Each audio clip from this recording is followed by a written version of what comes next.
I promise I deliver. Phrolova F2P. I am using Cosmic Ripples instead of her signature weapon to see just how strong she is at the base level and if she's worth it if you are an F2P player.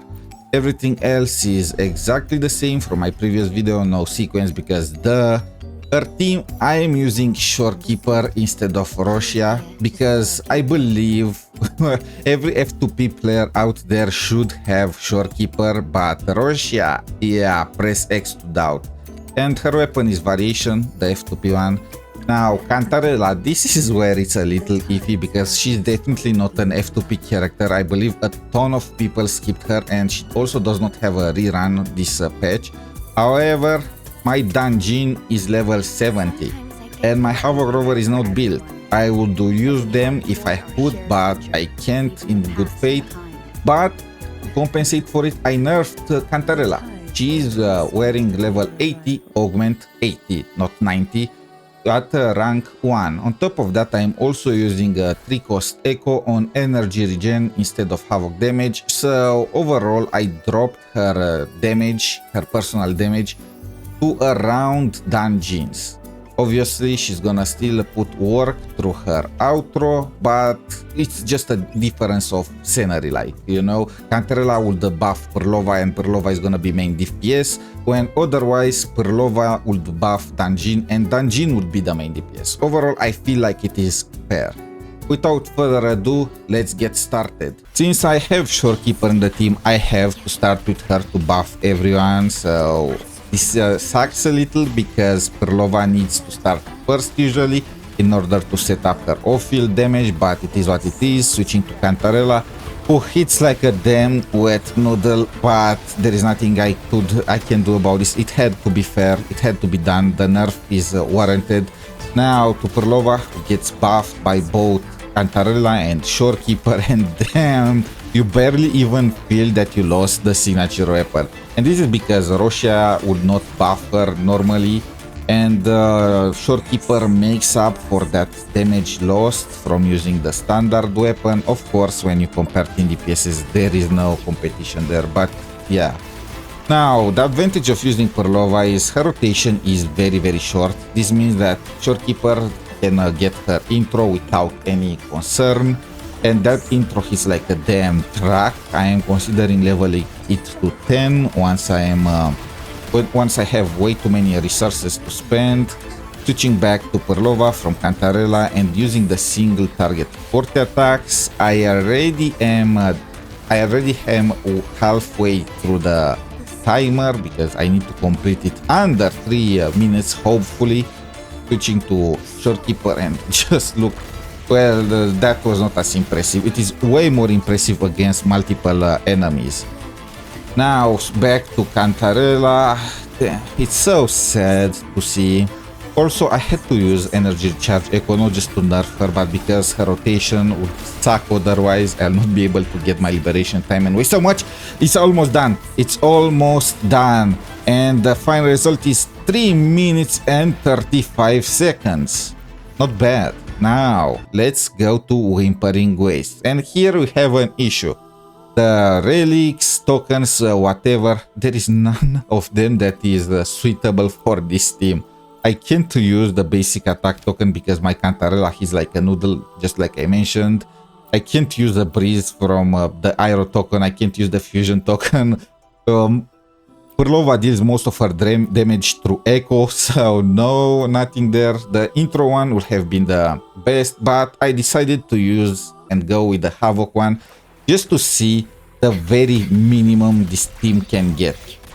Now, of course, this team is still gonna be insane for Whimpering Wastes. Unfortunately, Shorekeeper's first rotation is always taking a lot more time than I would like, but yeah.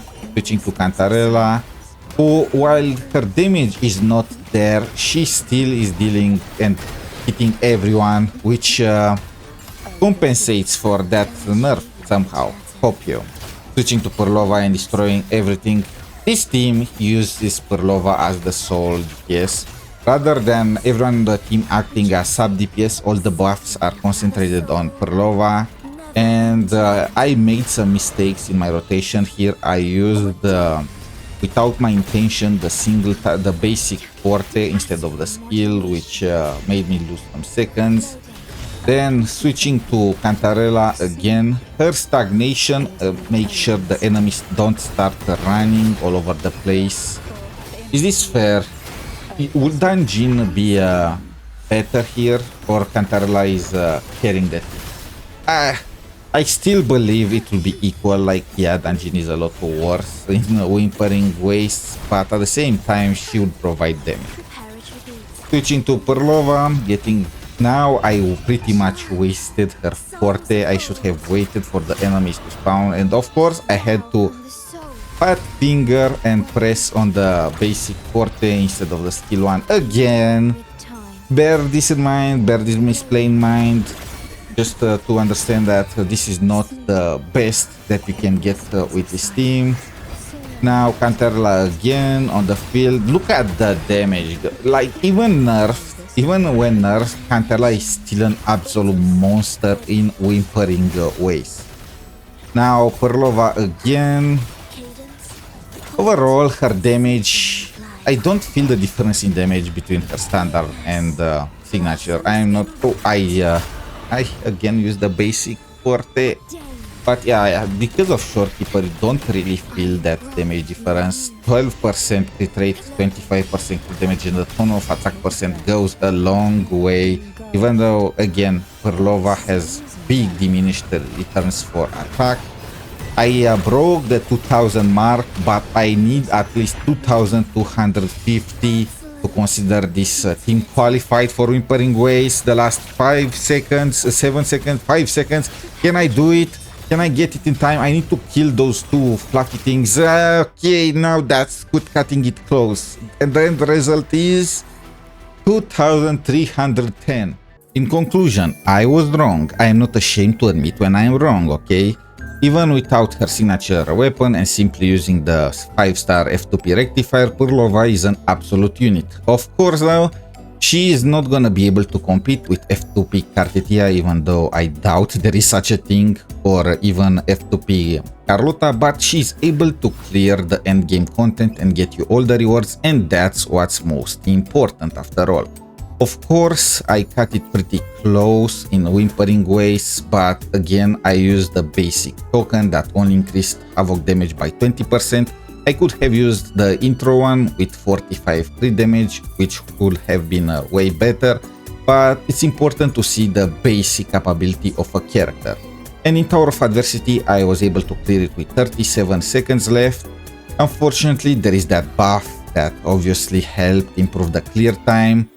We'll only be able to know the true potential once the rotation changes, but I believe with a properly built team, she's still gonna be able to comfortably get you all the rewards and finish the fight with 3 minutes left. If you enjoyed the video, make sure to press that like and subscribe button. Until next time, have a wonderful day and bye.